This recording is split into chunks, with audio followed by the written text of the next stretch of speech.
Hello, I'm David Fink, the Housing Policy Consultant for the South Central Regional Council of Governments.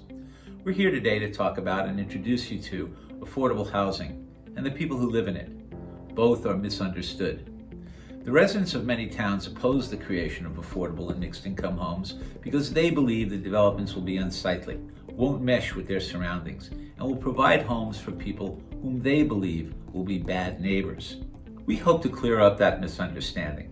As you'll see, the homes these folks live in are beautifully designed. As for the folks who live in them, well, they're fine people. They're workers who do important work that simply doesn't pay a lot. They're young professionals at the beginning of their careers. They're families with children and dreams. They're retirees on fixed income. They feel grateful, even lucky, to have found their homes. One said, "I'd be living in my car if I didn't find this place." And they realize, sadly, that many people think they are dangerous or bad neighbors or just not as good as they are. But the reality is quite different. Affordable and mixed income developments provide homes for people who we need in our communities. They're the people who cut our lawns and cut our hair, who make our lattes and care for our elderly parents, who teach our children and keep us safe. They greet us at the doctor's office and make repairs on our homes. Research backed up by example after example, has proven that these developments don't lower neighboring property values and don't increase school enrollments. They don't increase crime and they don't increase traffic. They are assets in their towns because they are built by reputable builders who maintain the high quality of their developments over the years, assess the qualifications of residents before renting to them, and closely watch over the living conditions. So now, let's meet some of the folks who live in affordable and mixed income developments. They are terrific people and good neighbors, and they have dreams just like the rest of us.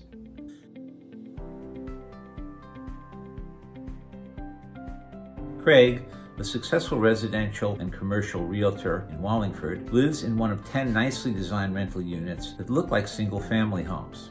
Adjacent to the volunteer fire department, his home meets his need for affordable housing because things weren't always going so well for him. A series of setbacks, including some painful surgeries, left him with limited income and few housing options. This is absolutely beautiful. As you know, the builder, he builds quality structures, as you can see here. And to come across this was actually a godsend for me because where I was living previously, it was a 2-bedroom, but it was nothing like this. Older windows, and actually, the rent was even more. A former high school track star who ran in the Milrose games at Madison Square Garden, Craig understands how personal circumstances can limit income and require affordable rentals for many people doing important work.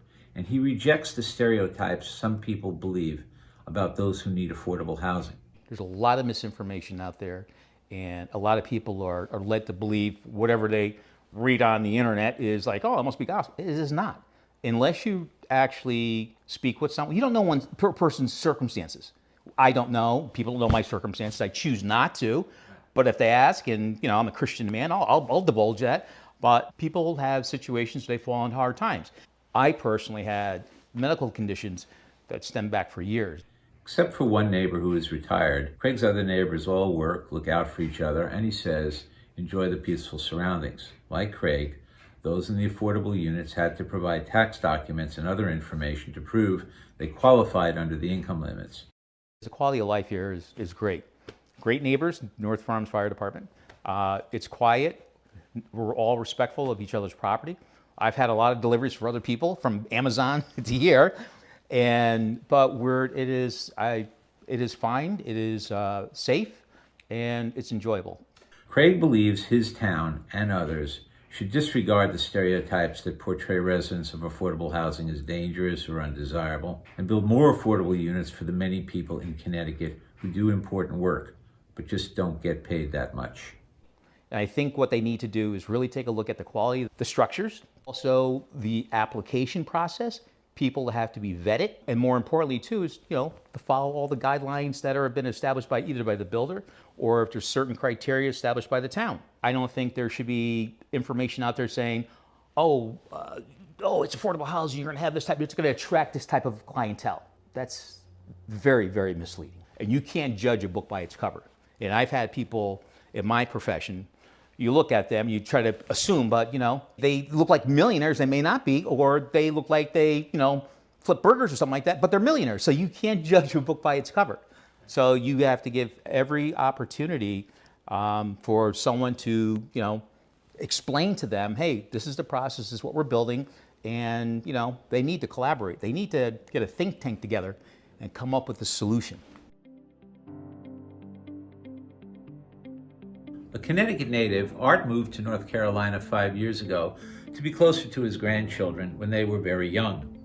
But when he wanted to return to Connecticut 5 months ago, he found a 2-bedroom apartment would cost him close to $2,000 a month, a cost that would take more than half the modest Social Security income he earns. But a mixed-income community in Berlin with young families, workers, and many retirees like him is costing him only $1,400 a month and surrounding him with new friends. It's wonderful. I could not believe how enjoyable it has been. The way these units are designed, and they're in these clusters that are kind of U-shaped. First of all, you can see your neighbors across a courtyard. I've met all of my neighbors. They're delightful people, most kind of my age, and we're already starting to kind of watch out for each other, which is really pretty important when you get to be past middle age. In good health, Art is active, using facilities, even taking his neighbors' dogs for walks. He enjoys the peace and quiet. I'm a dog lover, so I get to walk around and see everybody's pets. It's really a wonderful place to live. And I haven't heard anybody, and I've met dozens already, say anything about crime or things getting taken out of their mailbox or porch pirates. It's safe. It's very clean and well maintained, and I've enjoyed every month of my 5. Like many affordable and mixed-income communities in Connecticut, Art's development includes a spacious, well-appointed clubhouse that all residents can use and reserve for large get-togethers. He met us there.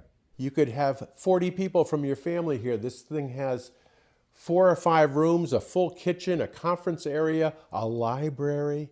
Aware that many municipalities and their residents have resisted mixed-income communities like his, Art has advice for them. Pick a good developer and recognize that affordable developments can be well planned to be beautiful, safe, and well managed.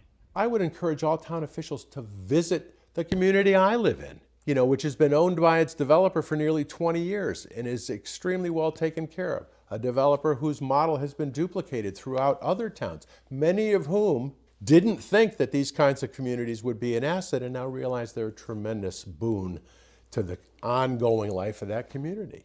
After all, he says, many millennials, Gen Xers, and downsizing older people need affordable places to live. Let's face it, most people realize that it takes a tremendous amount or a significant amount of cash to buy a home. You need a down payment. And if you're a young person who's graduated college with a mountain of college loans to pay off, and perhaps a job that isn't paying as much as you thought it might have when you wanted to go to college, these folks are really in need of something that is, an apartment community, but in keeping with both the character of the town and the economic and social needs of the town. Just starting his career in the hospitality industry, Valentine needed a home he could afford near his parents in Middletown and his sister, so he could help her with her children and be close to his family.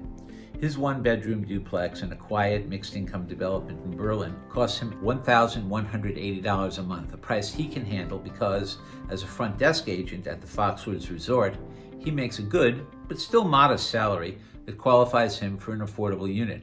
So I wasn't gonna be able to pay the monthly rent on top of my car insurance and my phone bill, all that. I wasn't gonna be able to do that.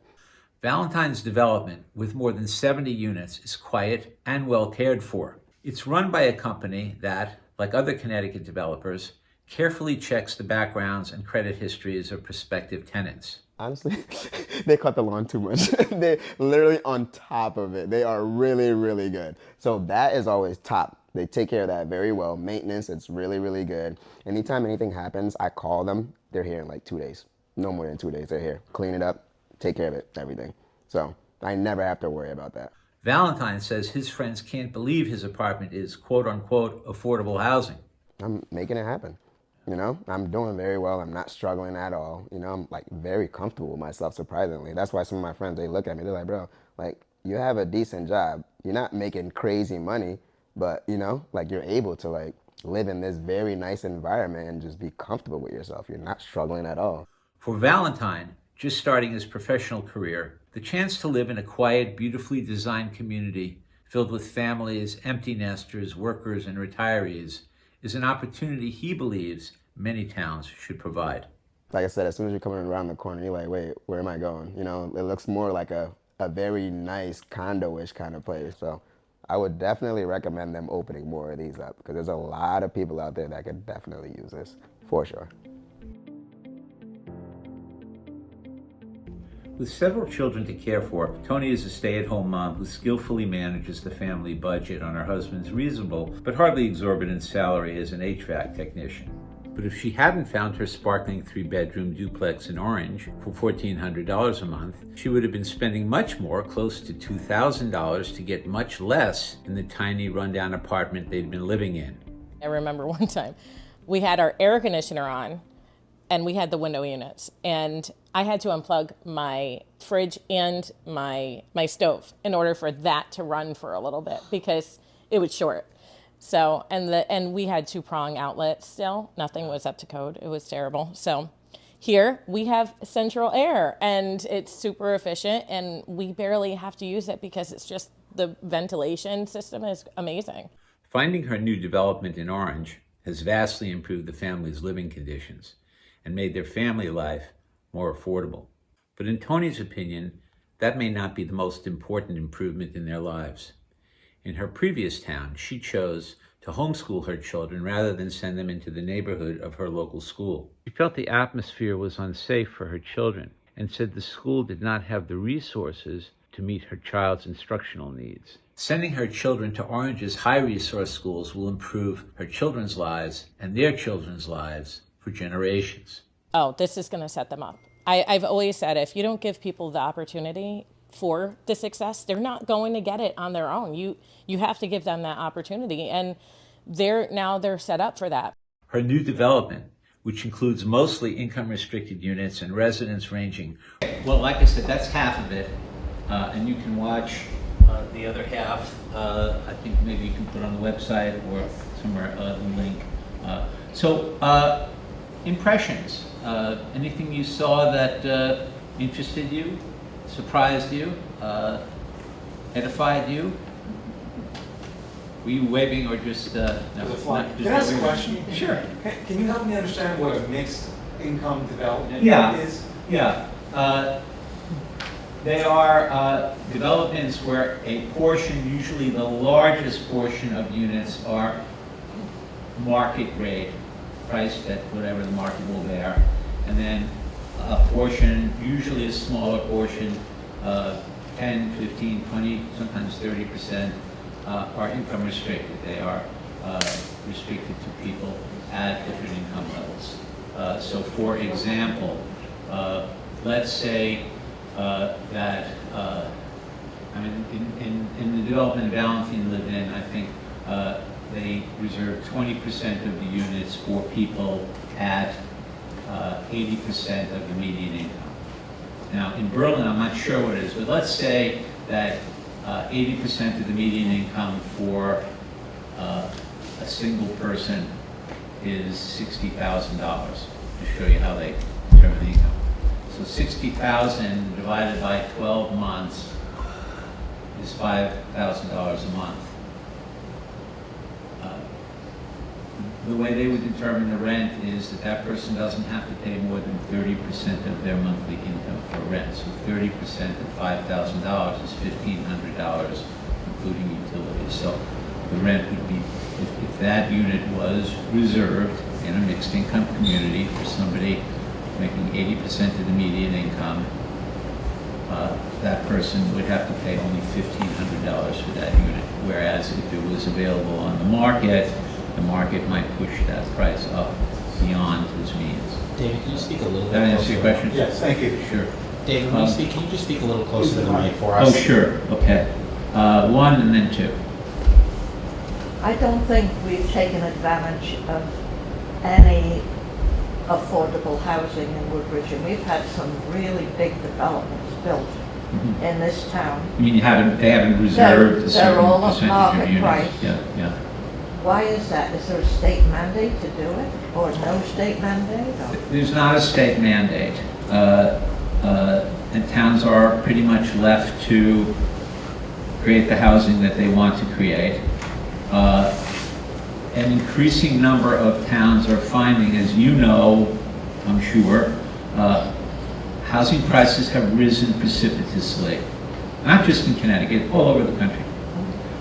In Connecticut, just a few numbers for you. I don't want to get your head spinning with numbers, but since before the pandemic, 2019, through the end of 2023, prices rose in Connecticut, single-family home prices rose about 60%.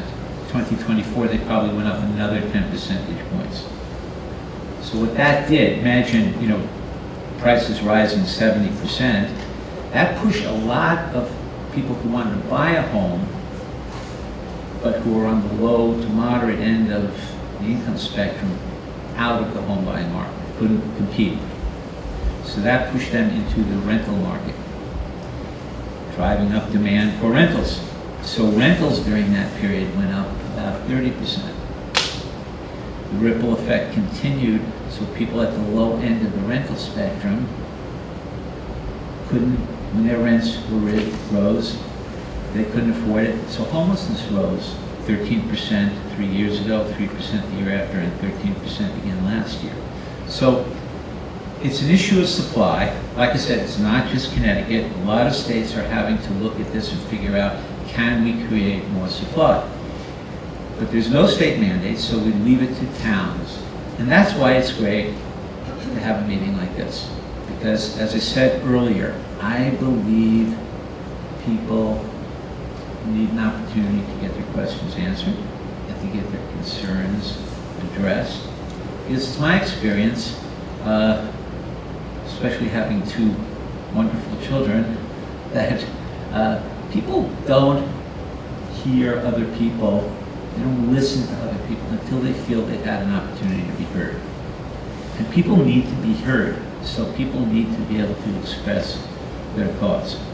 I have so many friends that try to find smaller living facilities. Sure. And they're costing much more than the sale of our houses. Yeah, that's and why. So people are staying put. And that's what leads to the rise in single-family prices, because there's not enough supply on the market. So the few homes that are on the market get bid up, and other people don't want to sell their homes because there's no place for them to go. So, David, if I could, just before we go on to the next question, along the lines of your question again, the most recent development we have is currently underway. It's Toll Brothers. We don't have in our zoning regulations a requirement for age-restricted housing to carry an affordable component, which is how that was done without an affordable component. That's something we can and should and will look at in terms of what we can do, but that's the reason it occurred that way. I think that was along the lines of what you were asking. We also have the other development where we have some density is our Lucy Street apartments, and those do carry a 20% affordable component with deed restriction on it. So and those units in particular also come in under market in terms of the rent. So those are things that we have to adjust to and understand and modify as time goes on in order to make sure we're able to do some of the things that will alleviate the concerns. I think it was before you came into office. Yes. That I saw a Zoom, so it was during COVID, with a Toll Brother representative saying, you only have to ask us. We always build in 10 to 20% of our building for affordable housing, and it still didn't happen. I did ask them before they got the second half started. So it's a little bit more than asking. But we did ask them. We did mention it, let's put it that way. And I understand, they have a business model, No. So they didn't say yes. What do you mean? They're not offering to. Couldn't you hold them up? They're not offering to put any units up as affordable. Couldn't you hold them up and tell them you have to? Too late. Yes. Right, no, in answer to the question, the question is not to my knowledge, there's nothing that I know It's of that not we too can, late when we there's can still a leverage. hole in the ground. But No, it's all approved. I just want to add, regarding the Toll Brothers development, creating affordable housing in that type of development takes a very complicated financial capital stack to do that. You can't just have a developer come in, have all the financing in and start building and then say, hey, can you put in a couple of affordable housing units? It doesn't work like that. Building affordable housing. It should be built in before they even show up in town. Right. It needs to be built into the financial structure is what I'm saying. So you can't have a developer building the housing and then after the fact ask to put in a couple affordable units. It doesn't work that way. Building affordable housing takes a long time and it's very complicated and it's a very complicated capital stack to build an affordable housing. So, there's just a lot of underwriting you have to do to do that. And Well, can I just add, because this gentleman really raised the right issue on mixed income housing. There are towns in the state that have created what is called an inclusionary zoning regulation. It says, like Fairfield for instance, says that any development of 10 or more units, 10 or more apartments, 10 or more homes, has to have at least, they had it at 12, I think they may have raised it to 15% of the units have to be income restricted, okay? Now, when you tell a developer that, the developer, to Kathy's point, has to figure out, okay, can I do that? Because I'm not going to get market rate rents on all the units. I'm going to have to settle for less rental income on those income restricted units. And so towns have to figure out if they impose an inclusionary zoning regulation and say to the developer, you must make a certain number of units income restricted, they may deter developers from coming into their towns at all, right? Because the developer can't make enough money on the market rate units to, in effect, subsidize the income restricted units in that mixed income development, then that developer may go to another town. So you have to understand in your town what the housing market is, what the housing market will bear. Can developers do that? Now there is a state statute that says, that allows towns to draw a separate zone where a developer could make enough money on the market rate units that he or she could also take less rental income for the income restricted units, okay? And as you know, most towns have, it's not one market for the whole town. Towns have different neighborhoods. And you might be able to do that in one neighborhood, but not in another neighborhood. So there is a statute that allows towns to create that kind of zone in a neighborhood where a developer could make enough money on 80% of the units that are market rate and get less income on the 20% of the units that are income restricted. Paul? I didn't want to interrupt Adrian's questions. It's quick. Go ahead. This may seem kind of silly, but when you say median, is that determined by the state? Median. Median income? Middlemost. I understand that. Yeah. But is that determined by the state? I mean, It's median, like median income in Connecticut is not the same as median income in Kansas. the median income levels are published by HUD based on U.S. Census numbers. And they're different in different markets in the state. I think, Carol, what do we have in Connecticut? About 8 different metropolitan statistical areas. I think it's 8 different ones. The New Haven area has a Milford, New Haven area, and another one. So it's different. You know, it tries to be sensitive. It's not perfectly sensitive, but it tries to be sensitive to the income levels in that particular area. And the previous discussion made me, I just want to have one more question. Thank you for explaining that, because I Sure. haven't read that at all.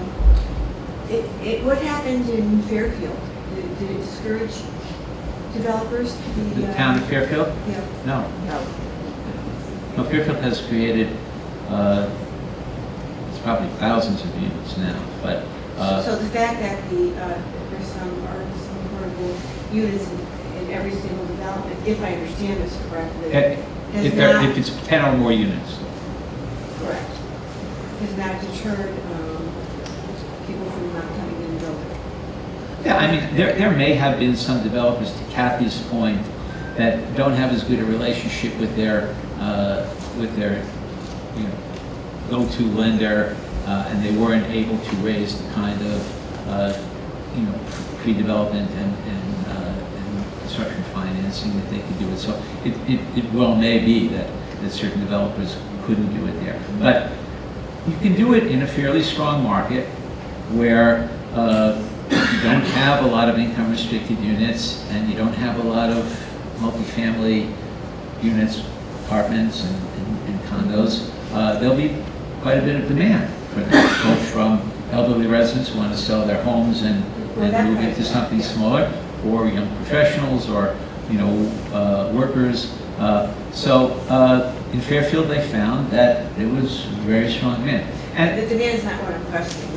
What I'm asking about is the response of the developers. And yeah, well, my point was simply that the developers found there was plenty of demand and they could get good rents on market rate units, and that would allow them to make some of the units income restricted.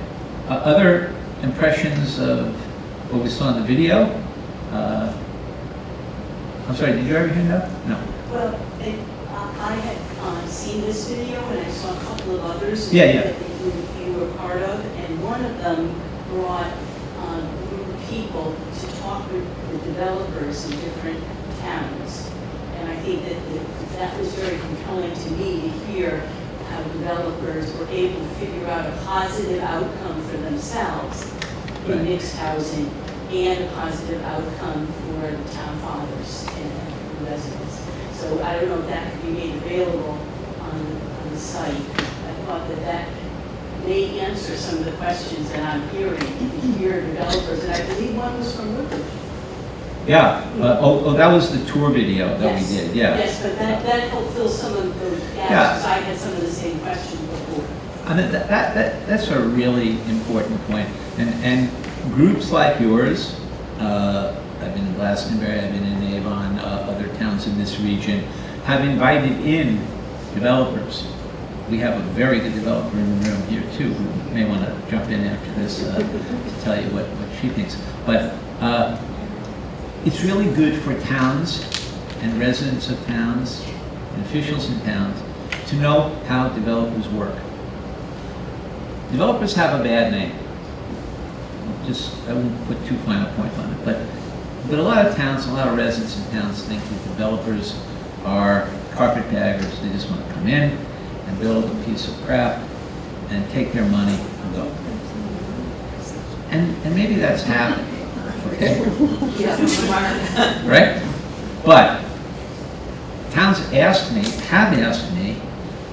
we'd like to talk to developers, and I'm aware of a bunch of developers who are very good developers, and I'll explain what I mean by that. They typically have gotten invited back to develop in the towns that they've built in already. And why? Well, they typically continue to hold their developments as their own assets and sell them off. So what does that do? It gives them an interest in not cutting corners when they build the structures, because they want them to last. And it gives them an interest in maintaining them, both indoor and outside. Finally, it gives them an interest in doing background checks on the people who rent to make sure that they can pay their rent and they're good citizens. Now, is it foolproof? No. But stuff happens in every neighborhood and every street in America, But these are developers who know what they're doing, and as a result, like I said, they get invited back to the town of Berlin and West Hartford and South Windsor and Avon and Brantford and a lot of places. A lot of towns are building housing. My recommendation when people in towns, residents, officials call me is I recommend certain developers. One of whom is Carol Martin, who I love very much, who's probably one of the 5 nicest people I've ever met in my life. And Carol, could you think you want to answer or add to any of what I just had to say? Well, I just think it's important that towns do have conversations with developers prior to developers coming in and wanting to do something. Because it really needs to be a collaborative process. Developers, if they want to care and add to their community or a community that they respect, they want to have that conversation. They want to hear from the leaders of the town about what the needs are. Because what's needed in Woodbridge could be terribly different than what's needed in Westport, Connecticut. So, definitely on point with that, David. It needs to be a conversation. Big developers really want to build a product that people in the community and their neighbors where they're building are going to be proud of. And it's important to learn about how developers work because none of us, well, maybe some of us are, but I certainly wasn't a developer. I didn't know how it worked, and I learned the rudiments, that there's the land cost and the material cost and the labor cost, and then this past couple of years I learned from developers that there's the insurance cost, which in the last year has gone up 22%, and there are issues that they have to deal with, not just with their lenders, but working with their towns. And no developer wants to build a development where the fire engines can't get in, or where there are spaces where people are going to get mugged, or all those other public safety things. They don't want a flood in their development. So they'll work with towns. Sometimes they need help. Sometimes it's I've seen towns incur the cost of a road, or do the sidewalks and the street lamps, so the developer doesn't have to do that. But good developers will work with towns and have. And it is not wrong of the nice residents of Woodbridge or any other town to say, hey, we want to talk to the developers. We want to learn more about them. We want our town to, if we have properties that we all agree would be a good location for housing, we'd like to talk to a bunch of developers and see if they're interested in coming to our town. So it's really good to understand how developers work because I think it will give you an insight into them that I think will raise their stature in the eyes of many of you. They're good people. Sir? I'm sure this is part of how developers work. You mentioned a couple times recommending developers who have been asked back. Right. Who's asking them back?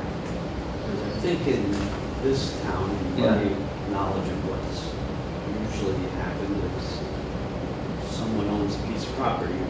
Right. And they develop it. Right. They bought it privately or they've owned it for a long time. So who's asking them back? Well, the towns make it clear to them if they, like there's a guy, some of you may know, I know him very well, a guy named Jeff Sager, who owns Metro Realty, has done a lot of work in West Hartford, Farmington, Avon, South Windsor, Berlin. Those towns are very happy to have him back. Those towns, I think, I don't know that they do this, but I would bet a fair amount of money that they let him know that certain properties are for sale and have, whether they're industrial properties that could be rezoned or old farms, and he's done a lot of work in those towns, and they're happy to have him buy those properties, and he's now a very wealthy man, but he's always made sure that he had an affordable set aside, a mixed income community. Always built mixed income. and he's been able to make it work. So the towns develop relationships with the developers. He did, there are a couple of developments on this video in Berlin. He did those. And so, you know, it's not a formal asking him back, but it's having a relationship and, you know, maybe letting, being sure he knows that the old Smith farm is going to be for sale, or this industrial property is zoned industrial, but we're thinking of rezoning it because we don't think any factory owner is going to want to come in there, and if you're interested in that. Mika, did you have a question? I was also going to add, I went recently to a chamber event in the Valley, and in Derby they're doing a lot of apartment type building, and one of the speakers was a builder who the town had asked because they had properties that they were looking to brownfield type arrangements and things of that nature, and as a result of their experience with the particular builder, they did indeed actually go request from that builder that they be involved in the additional project. So it was an actual example of them actually asking and inquiring about a particular developer based on the reputation and the previous work that they did. And I might add, it's not just an industrial property or a farm, you know, a cornfield. A lot of towns are doing conversions of existing buildings. Now sometimes you can't do that. You know, everybody says, well, it's an old mill, let's convert it. Well, the old mill, you know, may have asbestos and may have, you know, environmental problems from spills. Sometimes the footprint in the building is just not right, and the utilities, the electrical and the pipes or the plumbing are just in the wrong places, and retrofitting that kind of building is way too expensive to undertake. However, just in my town, I live in West Hartford, they just turned an old motel into 40-something units. They're turning an old synagogue into something like 68 units. They took knocked down the old Children's Museum and putting in 200 units. Towns are converting schools and office buildings. Quick story, when we at SCROG helped the towns create their affordable housing plans several years ago, we had a consultant from Boston come in, and we were driving around and I was showing them the towns, and we passed one of those, you've seen them, one of those old 60s, 50s era strip malls, you know, 6, 8 stores, we've seen them, right? And half of them are vacant because, you know, time has passed them by, right? And we also know that everybody buys on Amazon now and nobody goes to a store anymore, pretty much. And so I said to him, has anybody looked at converting these 6 or 8 stores, you know, when the leases are up on the 3 existing enterprises that are going on there, town going to these, you know, the property owners saying, hey, how about if we rezone this for multifamily housing? And by and large, they're in great locations for that because they're on a commercial strip or they're on a bus line and it's not near a neighborhood and nobody's going to freak out about it. And he says, not only have they thought about it, but the Metropolitan Area Planning Council, which is the regional planning agency for the Boston area, about 100 towns did a study and found that if they just converted 10% of these old strip malls, they'd create 120,000 units of housing for the region.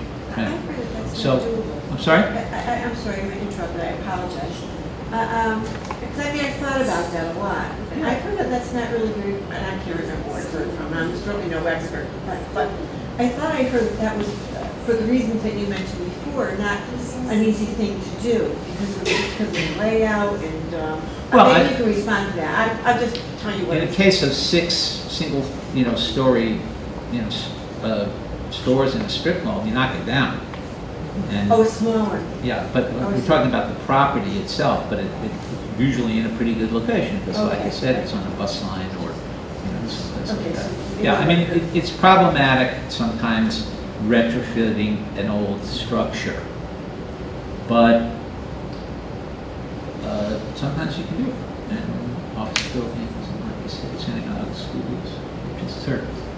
David, in your experience, is it all rentals? Like, are there any mechanisms or emphasis or whatever to encourage or promote or drive affordable home ownership instead of just, because everything I hear when we discuss affordable housing is just rentals. And that's, you don't build long-term wealth that way. And that's the reason I own a home, because I got pushed out of the apartment I was renting in Orange because they raised my rent. So I'd like to know if you've heard of anything like that. I think that's doable, and CHFA and the Department of Housing, there's another expert back there who knows way more than me, but just to set the table for her. The Department of Housing, CHFA, there are things called Community Developed Financial Institutions, CDFIs, that have programs to help with down payment assistance and to actually provide instruction on how to own a home, take care of a home. That's doable. I would say... my question is more regarding like new construction. We're going to develop something. Yeah. New construction. Are they developed, or has there been any attempt to develop them in like a condominium type structure Yeah, where there you has actually been, own there a has home? been, and I'll turn it over to Carla in a second. The one thing I would say, and it really goes not just to what you're talking about, people maybe getting to the point where they can own a home, whether it's a condo or a townhome or a single family detached home, is that, and it's a good thing to think about, over the course of my life, and I would guess over the course of your lives, when you think about it, you've all lived in about 6 or 7 different places, right? Like to get out of college, and I rented an apartment with 3 or 4 other guys for a couple of years, and at some point I get tired of their dirty underwear and empty beer cans all over the place, right? So then I want to move in with one other person, right? And I do that, and then I meet my wife, and we move in together for a little while, and then we scrape together enough money to buy a house, and then we live there for a while, and then we maybe buy a bigger house, and then we retire, and we want to move into a condo or an apartment to downsize, right? And maybe then we want, move into an assisted living place, or independent living place. Over the course of your life, over the landscape of a town, you have people at all those different stages in their lives. So depending on what you have already, and depending on the market, and depending on the topography and the demography and the geography and the politics and everything else that goes into or factors in a town, you got to figure out what you need. And then you got to figure out, well, where are we going to put it? And, I would guess that with all of the rental housing they were creating, the idea of affordable rental is so that you can spend only what you can afford to rent and save money. That's what most of us did. We all rented for a while, we saved enough money, and we had a down payment. So my guess is, to your point, that we're going to have increasing demand for smaller rental units. Smaller ownership units, whether they're condos or townhomes or starter homes. Remember when we used to build starter homes? I know builders now, home builders, they can't build starter homes anymore because the land cost, the material cost, the labor cost, the insurance cost too high. They need the density now to build any kind of housing. I know a bunch of former exclusively single-family home builders who are only building multifamily now. It's crazy. For 40 years, they had one set of blueprints, and that's what they did, and now they had to come up with another set of blueprints. So the market changes, and your point is well taken. Carla, what do you think about affordable home ownership? Carla Weil. Yeah, so I work for one of those CDFIs. But your point about rental is clear, and the spectrum of housing is what everybody needs, and the Department of Housing recognizes that too. So they just put out, I think, $30 million in a variety of things to encourage affordable home ownership, including new construction. So they gave our organization some subsidy funds. They gave some to another organization like ours in Fairfield County to work with developers who are building affordable, essentially starter homes, not McMansions, but something that's reasonable. Sometimes if it's in a town like this, maybe with higher density than would normally be the case for affordable homes. But, you know, as I noticed in the movie, I was really impressed. You know, density is sometimes, that's the other bad D word besides developer. Those developments you were showing were more dense perhaps than maybe what was around them, but they still were not what you would think of as dense. Sure. So that's one way to make the homes more affordable. And then they also have, in addition to CHFA, which has affordable mortgages, there is now something called Time to Own, which is to try to help people who have lower incomes get into home ownership. And now there is even a program for people who purchase homes that may need some renovations, because sometimes when you buy a home it's affordable because it's not really in full repair. This program would help people get those homes up to a better situation. So just as the town needs a whole array of different kinds of housing, the state has different programs to address affordability all through that scale. With that, at least that close to answering your question. Other questions, thoughts, or should I bring it to you? Yeah. I'm just wondering where ADUs fit into this picture, if there were something that is like a whole cluster of ADUs that a developer could do instead of it being on individual people's property. Well, you know, like I said, developers are coming up with all sorts of things. There's this thing called mini homes now, right? David, could you repeat the question? Yeah, the question is accessory dwelling units, ADUs. The apartments in the big house? I'm sorry? Apartments in the big house? Or apartment in the garage out back, or separate structure, or just something attached to the big house, yeah. You know, a lot of towns didn't like that, because if you bought a home in a single-family neighborhood and you expected to look over at the next house and see 2 cars in the driveway, not 4 cars in the driveway. I mean, it was based on expectations. But you know, they're also called granny flats, or you know, there are other names for them. I would argue that it's one of the tiles in the mosaic of housing. I mean, there are a lot of different kinds of housing that you need, and accessory dwelling units are, you know, a good answer. They're not the answer. You need a lot of different kinds of homes because you've got a lot of different kinds of people in a lot of different, you know, circumstances. Yeah. But I was wondering, I mean, the reason I was bringing it up was I was thinking of pairing that with developers rather than the way they're typically used. Is there any way that well, yeah, but building I mean, that type of building you know, it's a different kind of zoning. So in the north part of Meriden, have you seen this? Carabetta is a big developer in Meriden, and they had a very small property.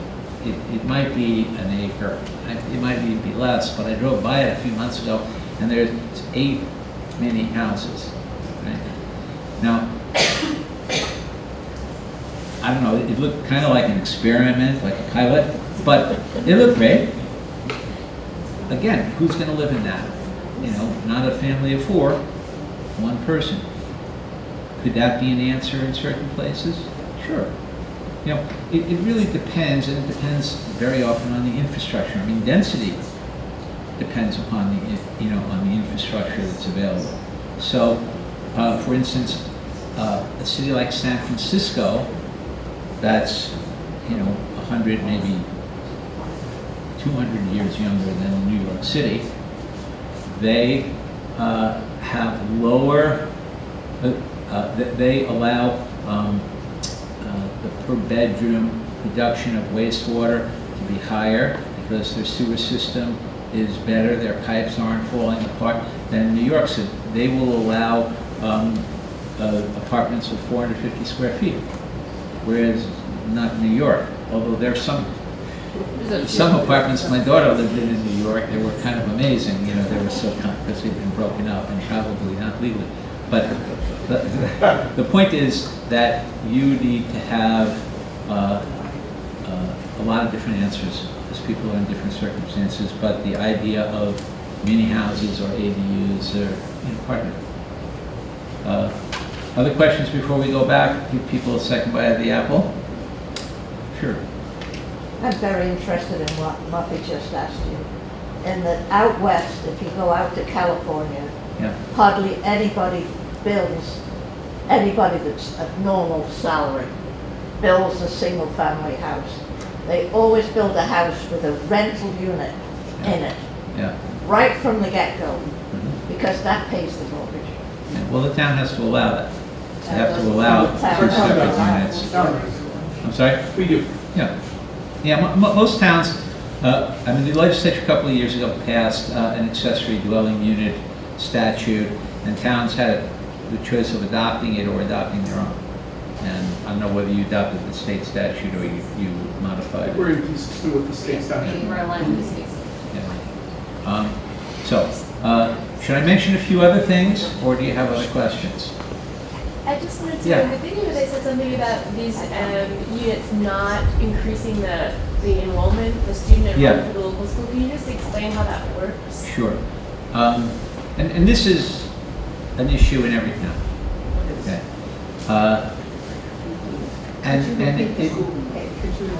The question, the issue is about multifamily housing and number of public school-age children that live in them, because the issue comes up in most towns. And if I'm misstating this, please tell me, but the issue is, if you build multifamily housing, are you going to get a lot of school children that are going to become an expense in the school district? So here's the story on that. Okay. The basic research on this was done by the Blaustein School at Rutgers University in 2005. What they did was no extrapolations, no formulas.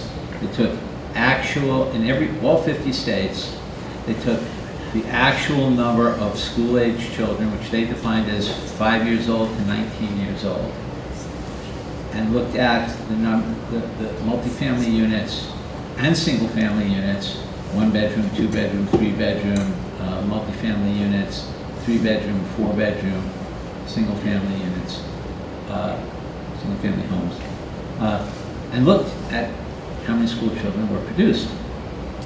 That came up with certain numbers, which I'll get to in a minute.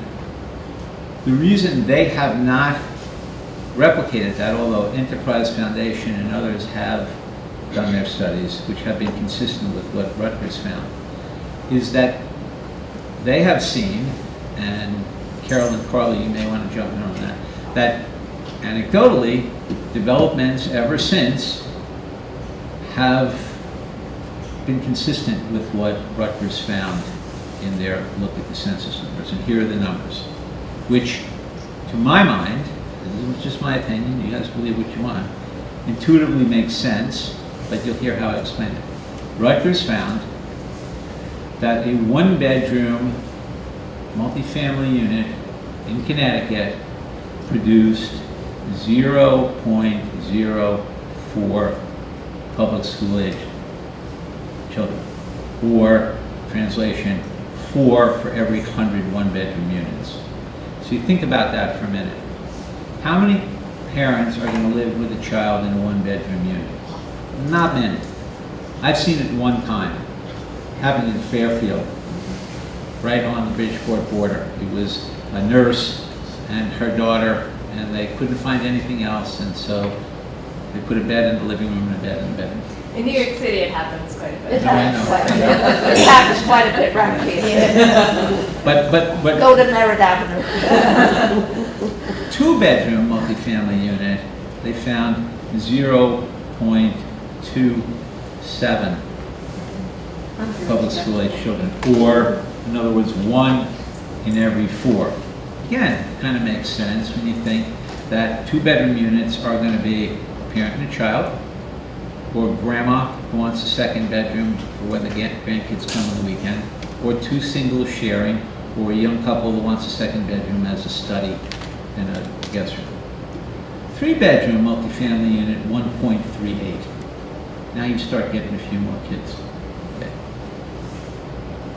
this has been replicated, and I've told people that certain towns have looked at it, and the best look, the longest look, has been the town of Fairfield, which every year gets a report from its school department on the units that have been created and the units that exist, multifamily units, and how many public school age children in their schools come from those homes. And if anything, the reality in Fairfield is lower than the numbers that Rutgers found. Now, hold your question, okay? The question comes up in a lot of towns, and maybe I'm over anticipating here, but I would imagine it's on your own too. Yeah, but these families will bring in more kids and they'll jam, 8 people into a 2-bedroom apartment. Okay. That's on the town to police that. Towns have zoning enforcement officers. Towns have other people. Developers get invited back to develop in towns because they police it too. So, is it guaranteed unless you have cops at the front door of every multifamily development in your town that they won't try to put more people than you would think are allowed for occupancy? No, it's not guaranteed, but towns can and do police that. Okay, so those are the numbers. That's what's been replicated in development after development. It's possible that people will try to jam more children in there. Well, you're saying things are getting worse in general, housing costs to run, everything is, so it might be going in that direction. Yeah, but like I say, but towns are, these developments, that ain't happening. But like I said, these are good developers. They manage their own properties. They're vertically integrated. Some developers will hire property managers who, as long as they get paid, maybe they don't care as much and they'll look the other way. So it's really important to get good developers who manage their own properties and maintain them. But towns do it. It's possible, and the other part of the school question, and it's a little superfluous because off the point of your question a little bit, but UMass did this study a while ago, and school budgets are not really very sensitive to enrollment, increased enrollment, unless they have to do modular classrooms and hire more teachers or build a new school. They're sensitive to labor costs and energy costs and healthcare costs. In a lot of districts too, enrollments are falling and are projected to continue to fall through 2030. Our school is kind of busting at the seams. No, I understand that, but that may not be, I don't think that's because of multifamily housing. That's because single-family housing brings a lot of school children. So, but, and like I say, Darien, their enrollment's going up too. There are some places where enrollment's going up, but it's not, and at least hasn't been shown either by the research or the anecdotal evidence because of multifamily housing. Yes? I just want to point out that the enrollment numbers that you cite are statewide averages, correct? Yeah, but like I said, they have been replicated in town after town after town. Right, and so when you have an average, you've got some towns that are at the extremes, right? And so Woodbridge is an extreme in that. In the whole state, the last decade, enrollment is down 8%. Including, I actually checked West Hartford because I know you're from West Hartford. Enrollment in West Hartford is down 7% in the last decade. In Woodbridge, it's up 15%. So there's a 23-point spread between state average and Woodbridge. We're out here. Right. We're not average on this measure.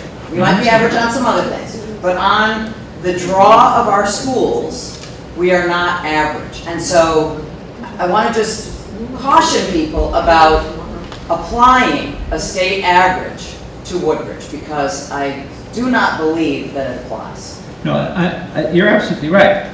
My only point is that you get a lot of school kids when I believe over 90% of your housing stock is single family. Single family homes, when they turn over, families, typically younger families, move in and they have a lot of school kids, and that's why your enrollment goes up. It's not going up because you've created multifamily housing. Multifamily housing doesn't bring a lot of public school age children. In average towns, that might be correct, but. No, I'm saying in all towns, No. because. That's not true. What's not true? I lived on Manila Avenue for many years. The school buses come dropping off kids on Manila and Merritt Avenue every day. So different than any other place, because there's multiple two-family houses, there's multiple apartments. Right.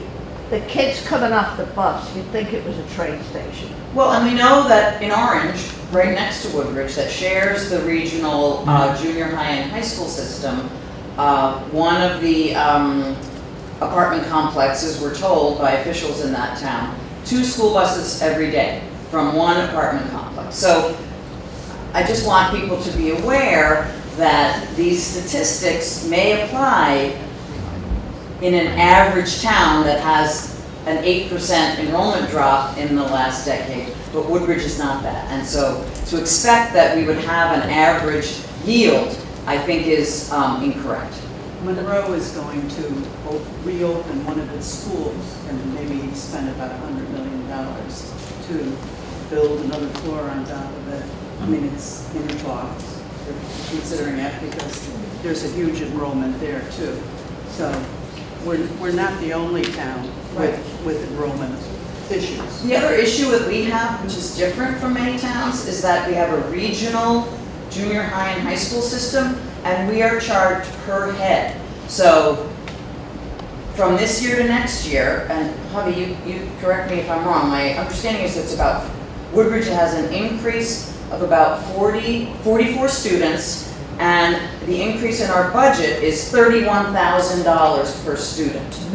And so there's not a, you don't have those kind of sunk costs in a regional district where the towns are charged based on the head count that year. And the other 2 towns, I believe Orange is flat and Bethany is down. And so that makes our cost per student much higher. The cost per student for the kids going to the high school are the same. The percentage changes based on the number of kids from each town. Right. So the cost is the same. It's not $30,000. It's not. No, if you take the increase and you divide it by 44, it gets to 31,000. It costs us more to send more kids to the school, right, as one would expect it would. Right. Westport is one of the best school systems in the state. Westport's enrollment is flat or declining, although Westport is also one of the leaders in apartment type or density type of housing. I think what David is saying is that density type housing is not what's bringing in kids. In Woodbridge, one of the reasons that we do get it is exactly what David said. The most of our stock here in Woodbridge is single family, multi-bedroom, over 3, 4, and 5 bedrooms homes is what makes up a large portion of what we have here in Woodbridge. And as a result, when people move out, you are getting kids because those are the ideal situations for people who have 2 or 3 kids. When you're talking about 1-bedroom studios and 2-bedrooms apartments, those aren't bringing in the kids. That's his point, from what I understand. So. That's true on the average. On the average, that's true. But as Joyce knows from living in the neighborhood, apartments in Woodbridge have children in them. And I just think we want to make sure that we home apartments that are built on lots like Manila, like in the Manila neighborhood, and like our other neighborhoods that we have in Woodbridge. That's what we're talking about. Yes, that's where kids are. Nobody's denying it. I'm sorry. If you have 93% of your homes are single family, you're going to have more school kids. That's just it. Multifamily homes, I don't care what town it is, don't produce school children. I think it's disingenuous to apply that here because the place where I used to live is in Orange. And it's the one that's being cited as when this was constructed, they made all the promises that it's not going to bring in the kids. And if you apply these numbers, 1 bedroom is 0.04, 2-bedroom is 0.27. Right. It's a development that has 2 separate structures. And right now, there's 2 full school buses of children leaving this development. So you can't apply those numbers. In reality, it doesn't work. I mean, look, I think that the best thing to do would be for someone, I'll do it if you want, to talk to the Orange school system and find out, you know, how many children they have and how many multifamily and single-family units they have in the town. But that, you know, that's really the way to do it. You know, the arithmetic. No, and the component there that makes a difference is how many bedrooms is it? I'm sorry, I see people over there with their hands up. So. This is obviously an issue that comes up in every town. Sure. And it's knowable, it's going to be different for every town, and every town is unique. There's 169, but this is knowable. And what bothers me is that why don't we know the answer locally, rather than referring to a Rutgers study? Why don't we know on Avalon, that's 1 bedrooms, 2 bedrooms, and Javi, 3 bedrooms. So that's important to understand that there are 3-bedroom units in that 186 unit complex. And are they little school buses or big school buses? So the real issue, what I'm saying, it's not, I'm not here to debate, but why don't we know this, David? Why don't we have Orange saying, here are the addresses, here's our numbers? Why doesn't, if Orange... I mean, they could, you know, call Mark Barnhart, who's the community development director in Fairfield, and get their methodology from the school department there and apply it here. I mean, any town can do it. I mean, and you guys could do it. You know? Yes. I wanted to go back to the video because I don't, in my conversations with people, and certainly for myself, it's not a question of, for who I have talked to and myself, it's not who's going to move in. It's what they're going to move into. Right. And what you showed was what our survey reflects as part of our POCD process, and the CCW survey we had is what people want, which is something that fits into the character of town. That's also what the LISC person, expert who came to last community conversation of housing said that people want. And that if there is a way to build something that is way more than 12, 15, 20% affordable housing, if we work with a group like LISC, and the end result will be something that fits in to the neighborhood much better than what is being pursued right now in our town.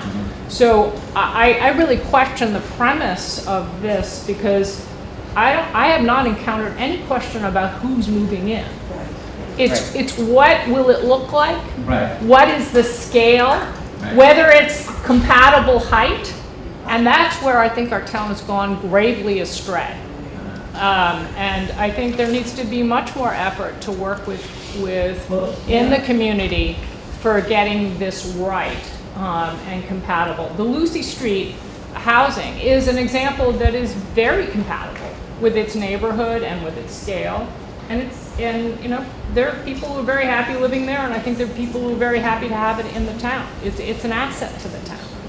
But that's what we need to get right this time. No, I think that again, you know, it is something that comes up, and you want it to fit the surroundings. Yes. And you want it to be designed properly, and that what I was talking about earlier about working with the developer, because you know, good developers will make modifications, and you know, I think that's up to the town to kind of figure out. You know, do we have the right location, and do we have the right design for that location? You know, the problem is that you know, people have to be flexible about that position, because the problem is that all of us have been horrified by a lot of the post-war,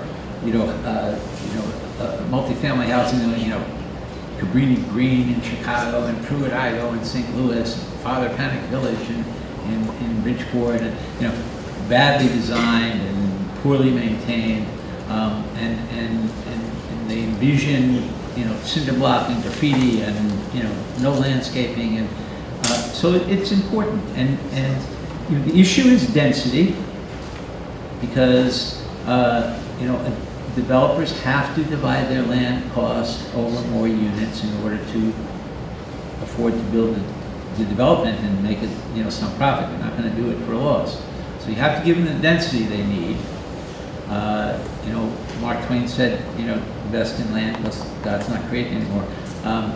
You don't have to go out horizontally. You can go up vertically, but the issue is how high. Sometimes 6 stories works, sometimes 3 stories works, sometimes 4, sometimes 2. But you got to negotiate with the developer and see how we can do that. And if it means not going up as high, maybe the town can help him cover some of his other costs to make the deal pencil out. If he's not going to be able to put as many units on the property, then you have to work something out with him. It should be a give and take. And it is in a lot of towns. It's successful. But you have every right to kind of say we'd like it to agree. I just have a question. You mentioned before that the town can control the number of people living in each unit. Yeah. What other leverages can the town use or a town use to get what they want, especially if the property is owned outright, privately? Well, the town has to approve the construction. They have ordinances that allow certain densities. The town doesn't have to allow anything to be built anywhere it doesn't want to. There is as of right development though, where if it's zoned for a particular use, it can be built. The town still has review options and can stop it from being built. Now, towns. No, that's. Oh, does it? Or I apologize. There's certain cities too. Hamden is doing this. Hartford has done it, where they want landlords to be licensed. So landlords who want to be licensed have to have their units inspected, and that gives the town, municipality, more leverage because they can say, well, that unit is not in shape, or too many people in this unit. So towns have that option too. A lot of different things. Thank you. We're close to 8 o'clock. I didn't want to go over. Do I have 1 or 2 last questions? Yeah. Well, a hypothetical question, although you may have information. In essence, what you're saying is denser housing with, say, 1 to 2 unit bedroom apartments will result in a sense, fewer children than a single-family home on the same property. That's correct. Are there towns that have zoned so that those types of, say, 4-unit structures can be placed anywhere in their community? Because in a sense, from what you're saying hypothetically, it would be advantageous for a town to allow that type of development everywhere, because then you would reduce the number of children in the schools while increasing your tax revenues. Well, there are places like including Minneapolis. They got a lot of headlines a few years ago. They just got rid of zoning and here's the issue. Okay, a lot of people say, "Oh, we would like a 4 or 6 unit small apartment building." It's called missing middle house. A lot of towns don't have it. But if a developer has to spend a lot of money for that land, he can't just put 4 or 6 units on that property, because then when he adds the labor, and materials cost and his insurance costs and everything else, he's not going to get his money back. So that's why the density is vital to allow in most cases, especially if you want a few of those units to be income restricted. And but it depends. It depends what's the land cost.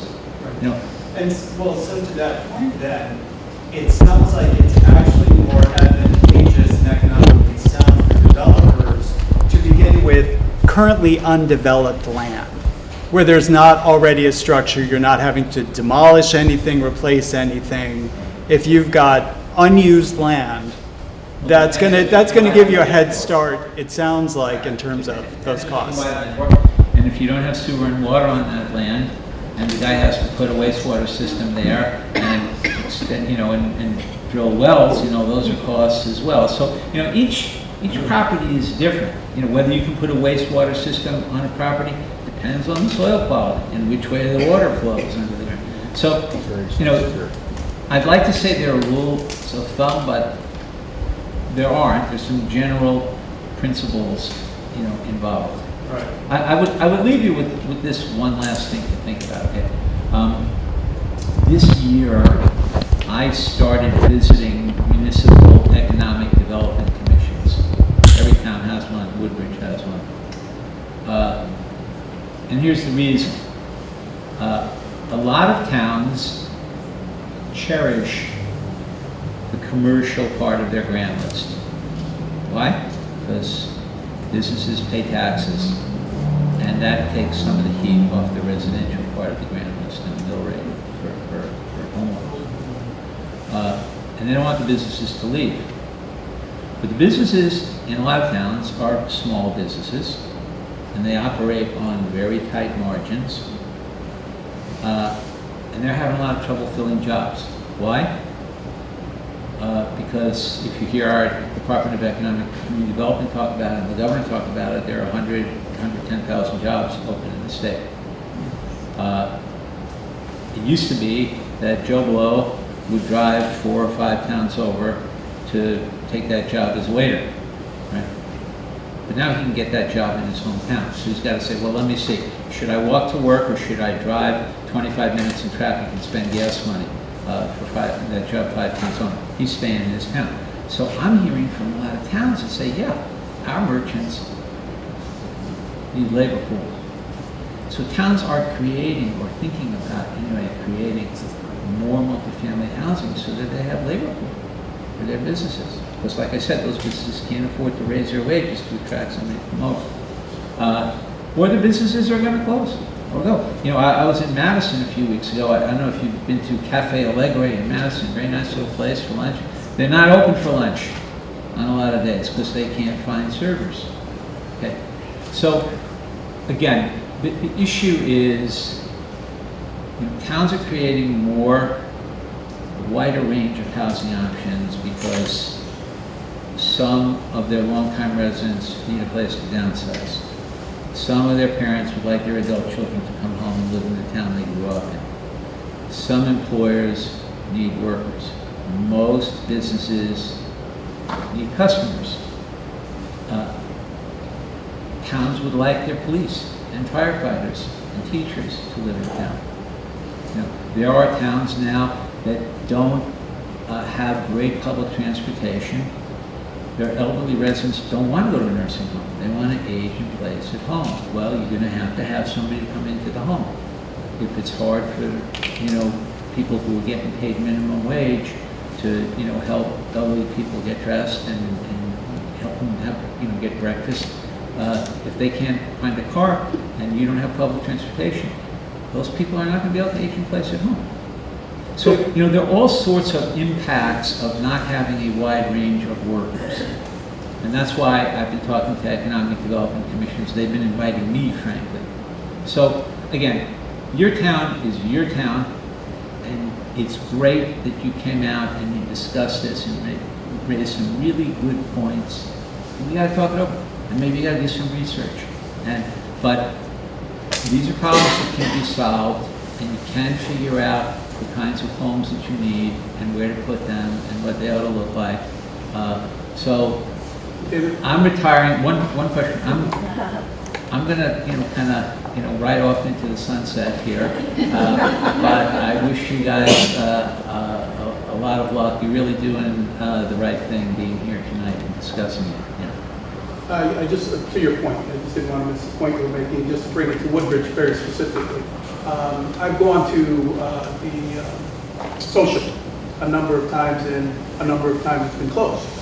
And they're odd times. So finally I did get there one time when it was open, spoke with the owner and asked them, what are your hours? And he says it depends because we can't get the help to open on a consistent basis. I talked to Air Handling Systems, is one of our manufacturing companies in our Bradley Road Research Park, who wants to grow in Woodbridge. He's committed to Woodbridge. He wants to grow in Woodbridge. He can't get enough workers. His issue isn't what's happening and what he's selling. The issue is he can't get enough workers who live close enough, specifically because the valley has the same types of jobs and there's plenty of apartments in the valleys that these people can live in. So why, as you said, why drive 25 minutes if I can work right where my house is? I've spoken to the other restaurants once I spoke with him to see what they were experiencing. I've heard it from them as well. I've heard it from a number of the businesses that we have in our business district. We're putting a significant focus on the business district to see what we can do, to see what we can rezone so that mixed use might be an opportunity to bring in some people to be able to do these things in our town. So there's a concerted effort to do a lot more than just what we know is happening in other areas of the town as far as apartments are concerned. And it's real. People are saying this. They're asking for what can we do here in Woodbridge to bring more people closer to our town so we can get the workers we need. Our teachers are having a hard time, in terms of being able to live here at this point. So these are the things we have to consider, and it goes way beyond an apartment house or apartment complex or something like that. It's just, as David said, many different solutions, whether it's ADUs or whatever it might be. It's all concerted, and we all have to do it, and we have to consider it together. I find myself in a unique situation because I'm doing too much for one group and I'm not doing enough for the other group. I find myself in the middle here where it seems like nobody's happy. And what we're trying to do is find a balance. We're trying to be moderate. We're trying to be thoughtful in terms of what we do and how we do it. And the means by which we can do that is to understand what's really important to people. Let's give for example, TPZ an opportunity to let the developer know what we would like instead and see how they react. That's the type of thing we need to do. So it's important that you go out there and you say what you are saying. That's important to make sure that we give them that opportunity. So, but it is something that we have to look at more broadly than we have been looking at it, because it's a problem that we can't solve with a single silver bullet. There's a young woman in the back who's had her hand up, and I will remember you for the rest of my life because you're the last person I'll ever recognize. What's that? The last row. And Mika touched upon this too. I think it's a good thing that we have healthy school enrollment. That's a really good thing for our community, and we value our schools. They are a treasure in our community, so I don't want any kind of tone of the kids being a problem. The kids are not a problem. I think, and we love our schools, and there's so many great things happening. I think people cannot underestimate the teacher recruitment and retention problem that is on the pipeline. So I work in Westport. I think we were on a Zoom call at Team Westport almost a decade ago. Can you rocking the Andy? Here we go. Having hearing a similar community conversation that's going on here, so I feel like I'm replaying a lot of things that I've heard. And I'll tell you, over that time period, we have not seen a significant impact on the school community and enrollment. Obviously, the education system is functioning top-notch and doing well. And I can also say that when I'm trying to recruit and hire teachers, we're looking at paraprofessionals, we're trying to get maintainers and other staff to come and work to run our schools. When you look at this, I can map this onto a beginning teacher's salary to year 13 in Woodbridge. If you look at teachers' contracts, that doesn't even count paraprofessionals and things like that. So we looked at this exact same thing years ago in Westport, and now when we are recruiting people, there is accessible housing for people that you want to hire, so they don't have excess costs of commuting, and it's more environmentally friendly because they're able to be closer to the community. So it's just been fascinating for us to sit here in the back tonight and listen to this, because I have kind of seen this play before. Two very, very different communities with different things going on, and everyone will make their decisions here. But I do think it's important to recognize that having a strong school system is a huge asset, and we can work together to find some ways to think about how housing plays into that picture. But we also have to know that having really good teachers also requires them to be able to live close to where they work. So, and if we value that, and I think we do, then we need to make sure we have space for everybody that's part of our community if they want to live here. Well, on that note, like I said. I just got that Greenwich, Connecticut, about 50% of the population of students there. This was the average a few years ago, but they were children of help. Children of Working people. Yeah. In Greenwich. Yeah. So, I mean, that's how, they survive in town.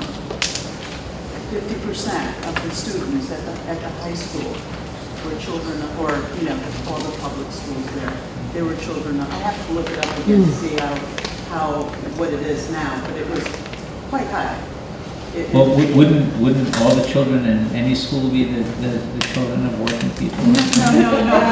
These low income people. They were like, housekeepers. People at house. They were living. Right. Because there was a market for housekeepers there, because a lot of people don't do their own vacuuming, right? Right. So people didn't realize that. Yeah.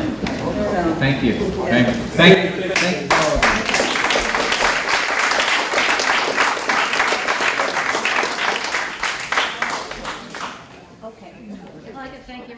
Coming out tonight. I think it was a great discussion. I think it was a very civil dialogue, and I appreciate everybody's questions. We are going to be working on further community conversations during the summer. So if anybody has any ideas on topics that you want to hear more about, please contact the town so they can send that to the housing committee. And we are planning to have more of these conversations that are really needed for the town. So again, thank you everybody for showing up tonight.